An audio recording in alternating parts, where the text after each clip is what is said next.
Hello, I'm Diana Walters from Plymouth University. I'd like to tell you something about the wonderful gardens here at Powderham Castle. As well as being amazing spaces with things to see all year round, these gardens have got some really wonderful stories. It's the beginning of the 19th century and we're visiting the new amazing American garden. The Earls of Devon have lived here since the Middle Ages, but this garden is new. Of course, we're in our open-topped carriage and we're visiting all the gardens and houses we can on the Georgian garden circuit. It's a bit like visiting theme parks today. Grand gardens have existed as long as grand houses, but in the Georgian period this was something quite new. There was that real sense of getting back to nature. Here in this garden, there's a place of safety and solitude, secrets and discovery. You never quite know what's round the next corner. So why is this called the American garden? Well, the Georgian period was the age of the New World, and America represented discovery and wildness and exoticness. It was all so new. The Courtenays were really fascinated by America, and particularly the plants. That's why in this garden you'll find some quite unusual plants that probably would not have been seen on these islands before. Azaleas, American chestnuts, sequoias, and a beautiful plane tree called the tulip tree.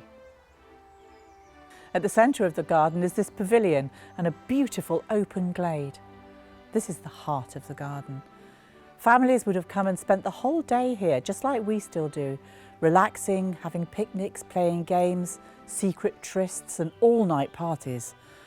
You can even get married here if you want to. So as we come out of the garden, let's just stop and have a look at these wonderful stone pillars. There's a really interesting story behind these. An incredible woman called Eleanor Coade was born in Exeter in 1733, and she invented this artificial stone using a secret formula. Now, the great thing about this stone was its incredible durable quality and the fine features that you can get in the statues that it's made from. She made two statues here. They're both in the castle now. One of them is Flora, and she's often associated with gardens, and the other one is Clio, the goddess of history. By all accounts, Eleanor was a formidable character and an early supporter of women's rights. Most of her statues are of strong female characters like goddesses and mythical creatures. There's so much to see in the gardens here at Powderham. If you've got time, why not pop into the walled garden and see the animals?